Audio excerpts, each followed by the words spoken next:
My friends, I'm very sad that I have to report this, but the settlement I will zoom into now, called Kramatorsk, and you see it is close to the front lines, actually close to Bakhmut. Yesterday, Russia committed another terror strike against Ukrainian civilian population in Kramatorsk.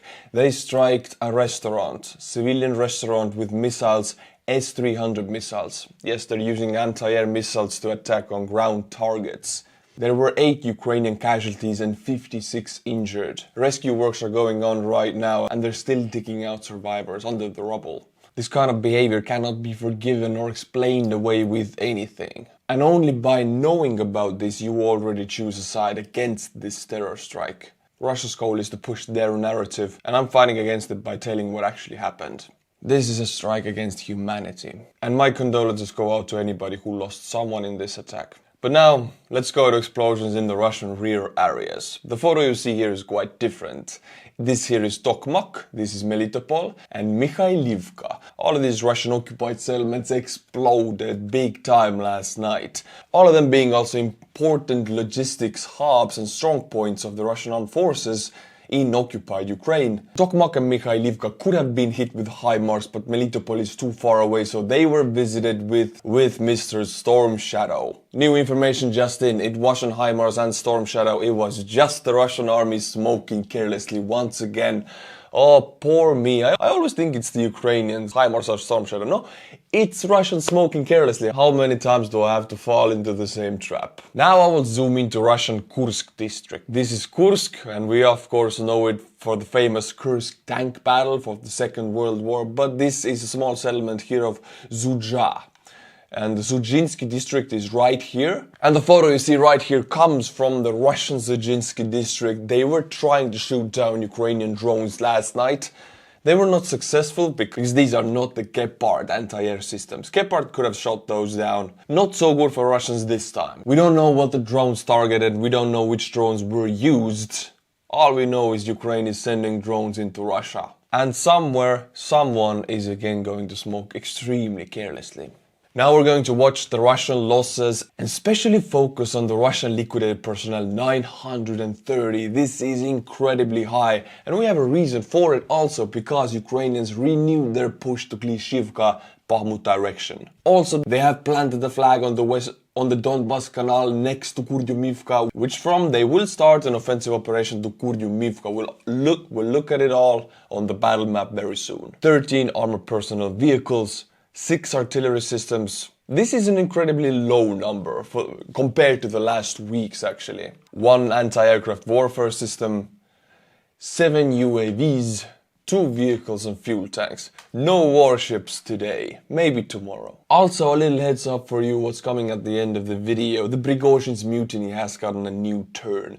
Putin now has started a purge in the Russian armed forces. Officers are being detained and prosecuted. It's really reminding me of one of Stalin's purges. We'll look into it at the ending of this video. Why are the Russian liquidated personnel losses so high right now? Well, this is a video from the 80th Air Assault Brigade of the Ukrainian Armed Forces, and you see the number 5. Well, all together in this footage, they're clearing out 14 Russian foxholes, and they're doing it one by one. I will describe to you what happened in this video, how the clearing process looks like. This here is Bakhmut. Klishivka is south from Bakhmut, and we zoom into Klishivka. West from Klishivka we see this forest strip right here, this forest massive. It is filled with Russian defensive positions, and this map doesn't show it yet, but supposedly Ukrainians have cleared out some parts of these forests and entrenched themselves into it. They dug defensive positions or took over the Russian ones, and this is where the footage comes from. Also this forest right here. Right now processing is going on to take all of these positions in these forest strips to start offensive operations on Klishivka. This is, for example, the 5th position. As you can see from here, the entrance is right here. What they do is they're doing it with a squad. Most of the squad lays covering fire, and 2 troops approach the entrance of a certain foxhole. For example, this soldier right here, this is the 11th already. This black hole you see right here is a Russian foxhole. One of the soldiers sends single shots into this black mass, doesn't know if anything's behind it. Another one throws a grenade in, and then they both disengage, take cover. The grenade explodes. They send some more single shots into the hole, not checking what's actually in, and then they take the next one. Each hole gets a magazine and a grenade. This is how they clear them. Painful, bloody work. Nerve-wracking and slow. And every time you see a forest strip like this, this is Klishivka. Let's take another settlement. Let's take Kurdyumivka. You see this forest strip right here and this one's right here next to the Donbas Canal. You can be sure all of them are filled with Russian foxholes because you naturally dig them in forests. More cover. If Russians don't abandon their positions, every last one of them have to be pushed through and overrun like that. I salute those brave troops. As I already talked a little bit about Kurdyumivka, the 28th Mechanized Brigade of the Armed Forces of Ukraine 2 decades ago liberated this western part of the Donbas Canal. We're talking about these forest strips also. They haven't forced the canal or crossed it yet, but as you can see from this video, they have planted the flag right next from Kurdyumivka. The liberation operation of Kurdyumivka will begin and they will start offensive operations to the settlement. That means they have to cross this Donbas Canal from several places. Now we're jumping to Velika Novosilka axis and we have information from the Russian military bloggers that Russian reserves actually just arrived to Bryutne, this settlement right here. It's almost a frontal settlement. Russians are actively sending reserves daily to this axis because Ukrainians have made one of their biggest advancements here, so naturally Russians want to bolster this front. We have also information from the Ukrainian side that they're doubling down on using their heavy artillery, striking Russian positions south from Rivnapil, this settlement right here, recently liberated. So you can be sure these fields, these forest strips, they're heavily pounded with Ukrainian artillery every day. I wouldn't even have to mention which side the Ukrainians are striking at. This yellow area you see right here, we could just throw arrows south from every part of it. They're striking all over this area with their infantry, with their mechanized units. This is where active battles are going on, active push. Ukraine is committing to this front right now, but they still haven't used their main striking force. And my friends, one of the most juiciest parts, of course, is the Kherson front when Ukrainians have established a bridgehead. But before we look into it, I want to go through with you guys the new United States of America military aid packet to Ukraine. 500 million USD. Let's see what's in it. Additional munitions for Patriot air defense systems. Hooray. Especially looking at the strategy at Kramatorsk of striking the restaurant, give more Patriot batteries and munitions, Stinger anti-aircraft systems. These mattered more at the beginning stages of war where actually Russian aviation flew over the Ukrainian front lines, but now they don't. No Russian chopper or jet is flying even close to the front lines now because Ukrainians would just shoot them down. Additional ammunition for Saint HIMARS, yeah baby.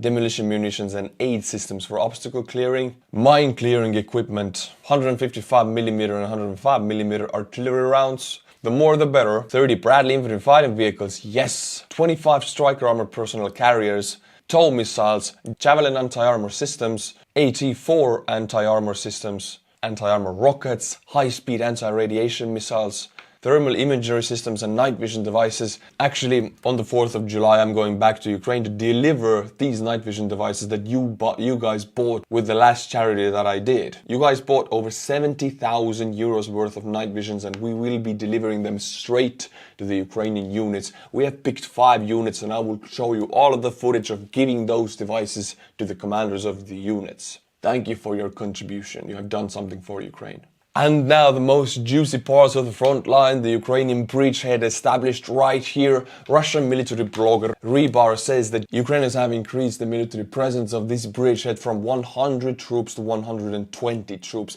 Still a very minor force, but Rehi said that Russians have really an issue of pushing back this bridgehead because of heavy Ukrainian artillery usage on the other side of the river. Rehi also reports that Russian aviation tried to actively strike Ukrainian positions on these dacha areas, these riverside areas, but Ukrainians deployed S-300 systems very close to Kherson area, and as soon as Russians found out about it, the jets and choppers flew away.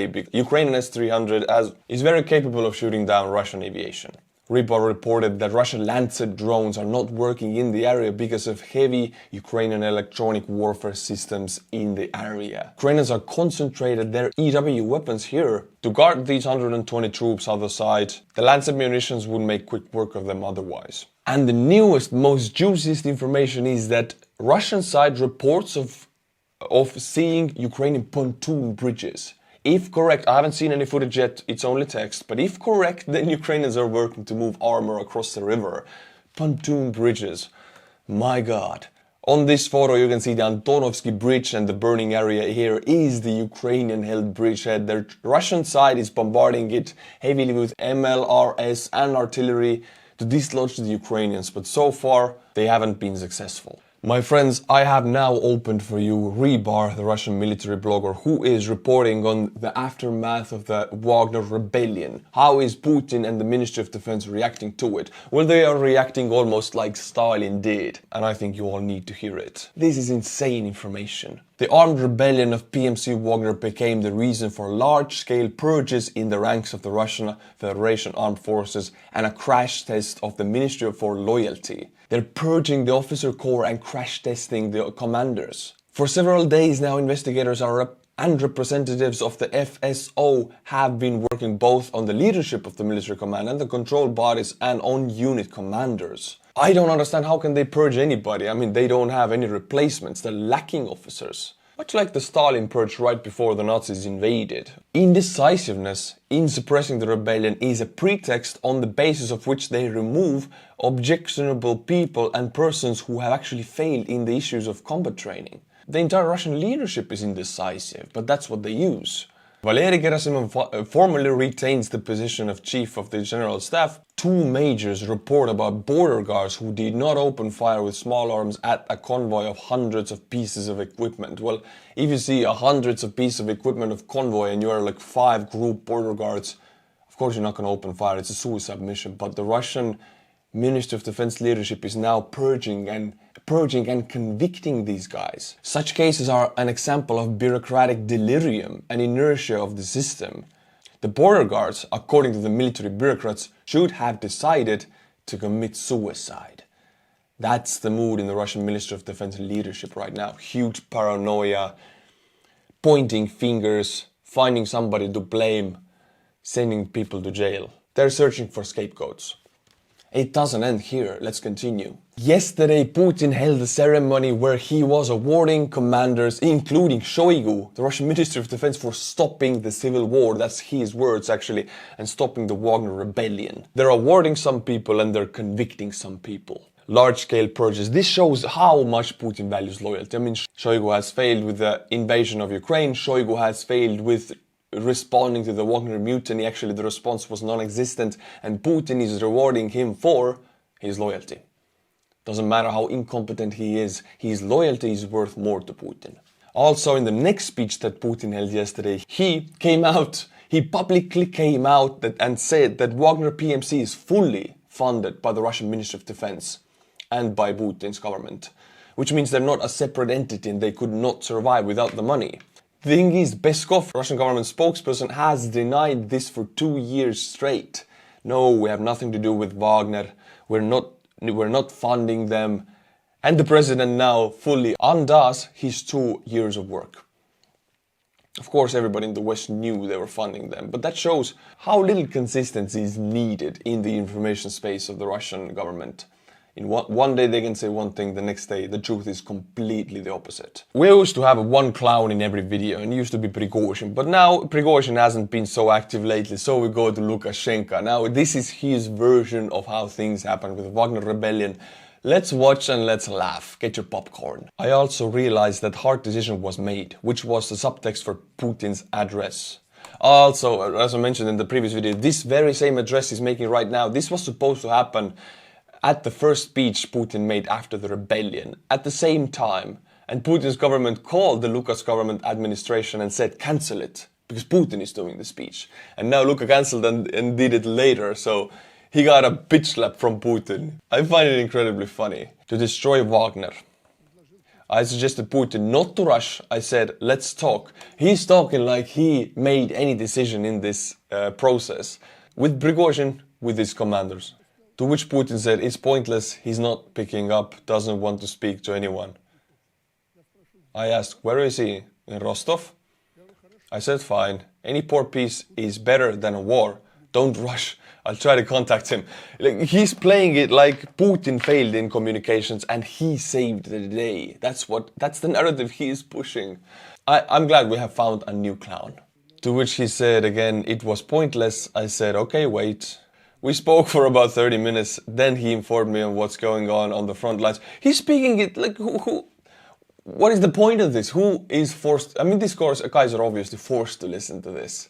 He's just pushing his own heroic story here.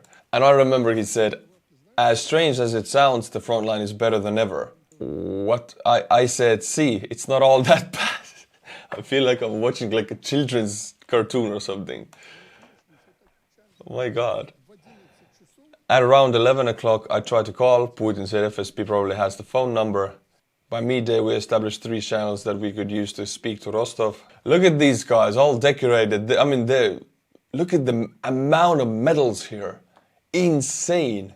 Bring that to the scrapyard to get a decent amount of money. Holy hell. They're all holding flowers also. What's up with that? Lukashenko saying to Putin, don't worry, if NATO attacks, I will make them an offer they can't refuse. Give them this big fat potato. Putin says, blядь. Lukashenko says, what? Prigozhin loved it. And now we're gonna watch a very short clip of Putin again being a military blogger. He has somehow assumed the role of a military blogger. He needs to give the information to the nation how many Ukrainian tanks and APCs were destroyed, not knowing that the information he gets is so filled with air. Just in the Rehi direction, which the enemy considers the main direction of the strike. Well, that's not true. Ukrainian main reserves, 9 mechanized brigades, have even not started moving yet. Just in the past 7 days ago, the enemy lost 280 units of equipment, including 41 tanks. Well, it's official. Pipa is senile. And 102 armored cars. This is for the most part is a result of your and your comrades' work. My friends, after the last video, we have some new tier 10 Patreons and I cannot wait to butcher their names. On this channel, I have an extremely weird way to thank the Patreons. I'm gonna say their names with my Estonian pronunciation. Jorge Limon, Nuno Brum, Stefart Abel, David Haslup, Dane Loveson. If you like what I do, Patreon link is in the description below. Thank you, my friends. Also, check out my Twitter account for the most compact and informative news about Russia-Ukrainian war. 3 times a day, you get the most important. Also, check out my Instagram account. I'll see you there. And until my next video, my friends, Slava Ukraini.